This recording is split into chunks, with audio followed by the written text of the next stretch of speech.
I thought last Saturday we played our most complete game. I thought the players showed great resolve, great grit, and we finally made the plays when the plays presented themselves. Came up with a couple good stops at the end, and found a way to win the game. So we're excited about that. I thought the program took a step forward last week, and just like any other week, we're trying to take another step this week. In regards to Ferg, Devon Ferguson, he's going to be out for the season. He had surgery last week, he had surgery on Monday, which went extremely well, and he'll be back with the Falcons next year. But he's doing well, and we're going to miss him. He was a good player, and he's going to get healthy and help us win next year for sure. What did you hear from the league about the ejection? Did you hear anything? And what happened there? Yeah, just like I said after the game, I think it was a learning experience for all that was involved. I said that I have to do better, and it was all handled internally. Everything was done, I thought, very professionally, and I'm happy with how the league handled it. And we'll move on and go from there. But it was a good learning experience for all involved, for sure. This week in particular, how much has this rivalry kind of grown on you over the last couple of years? And you've been part of so many great ones. But how has this rivalry kind of grown on you the last couple of years? Well, it's been a rivalry that I watched ever since I was a kid. Growing up in Northeast Ohio, you watched the Michigan-Ohio State game, you watched the Michigan-Notre Dame game, and you watched Kent State, Akron, and you watched Bowling Green and Toledo. So it's a game that, if you're an Ohio Midwest guy, it's a very important game. It's been a great rivalry, fun to watch, exciting, and I'm very grateful to be a part of it. What are the emotions like during this week, and do you have to kind of harness it because there's so much time before you get to it? What are those emotions like during the week? Yeah, they're it's like that. I think that in any great rivalry, it's like that 365 days a year. You're trying to recruit better, you're trying to build your program better, you're trying to do this, and so are they. I love great rivalries that have good respect, and I think that goes across the board. And it's rivalry. There's nothing better. I love the rivalries that I've been a part of, and this one's a special one too. You talk about the milestone victories. You mentioned Minnesota when you guys beat UT a couple years ago. Can you take me back to that? Because I know that you say as you build this program, you need to have foundational wins like that.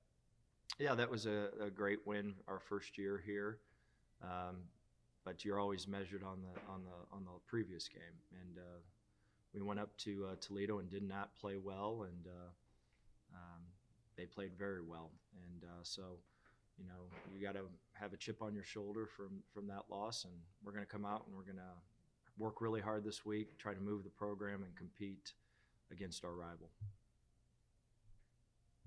In games of this magnitude, what does it mean to win games like this, and what does it mean to lose games like this? It's a rivalry game. It's bragging rights for 365 days a year.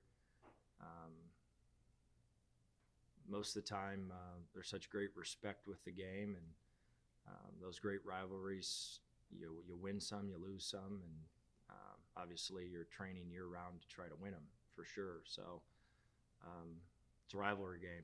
I've been on the winning side of a lot of them, losing side of them, and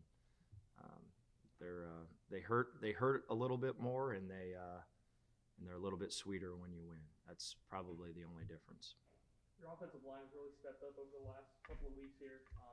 Buffalo was the team that got 11 sacks against Akron. You guys only let them get to Matt 3 times.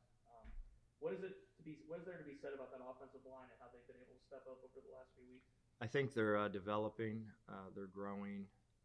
Obviously, just like I said, we're so young, and in a regular situation, we would have these guys still, playing a little bit and lifting a lot of weights. So what they've done in the situation that they were in has been pretty good and pretty remarkable. They're playing really hard right now.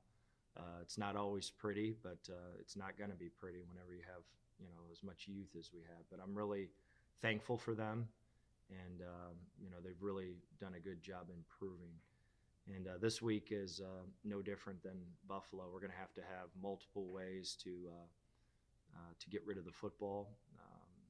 We had a good plan versus Buffalo, used every single ounce of it, and it helped us against Buffalo. But this team that we're playing is, I think, the most talented team in the conference. I think they can rush the passer, they can cover, they can run, and we're going to have to play our very, very best game, handle the no talent issues, control the rush, and find creative ways to get rid of the football. Quite a few players in the locker room now that haven't experienced the rivalry game to this magnitude. Whether it's you or the players giving them the message of what this game really does mean, what is that message going into this week to those new players? Well, it's a rivalry game, and it's been a tradition around here for a long time. And we always talk about respect, and we talk about this game year-round in terms of preparation. Everything that you do during the off-season and during training camp, it all matters because this is the game. There's no question about that. But you educate them on the rivalry, you educate them on the games that have played in the past, the great players that have made plays in this game. And, I think rivalry games should always be treated with great respect, and always have and always will. Do you guys do like a beat Toledo drill during the off season, or do you guys do any of those kind of things throughout the? We have, and it's pretty typical in any rivalry game. When you are so close to them in terms of proximity, but also you're recruiting, I assume, some of the same kids at least in Northwest Ohio. Does it mean more to those kids, do you think, from Northwest Ohio to win a game like this?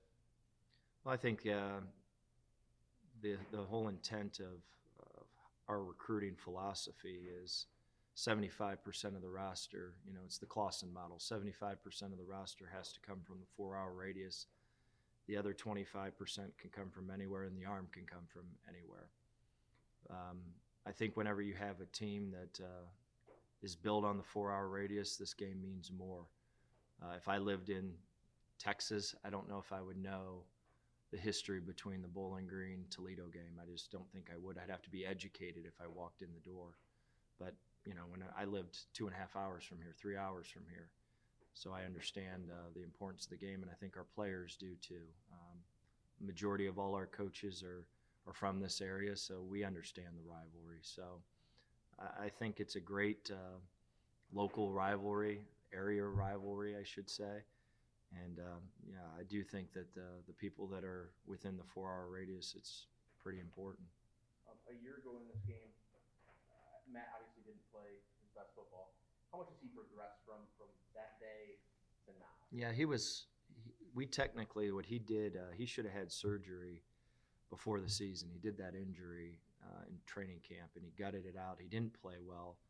I think it's the best thing that ever happened to him was those 5 games in terms of he's not healthy. We weren't ready to do anything offensively. We couldn't protect, couldn't get open, couldn't do this.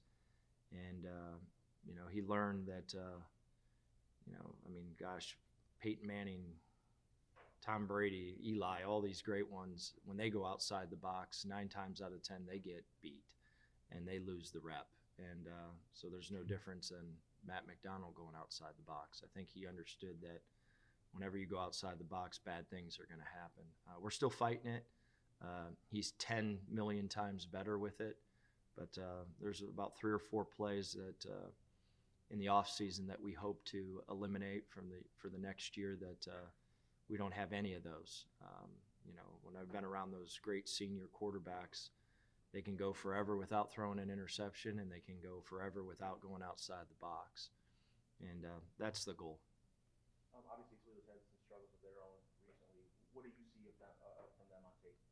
I see a super athletic team and that's playing with great effort.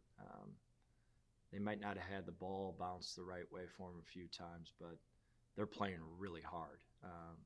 And that's any compliment. I mean, that's the best compliment you could ever hear from a coach.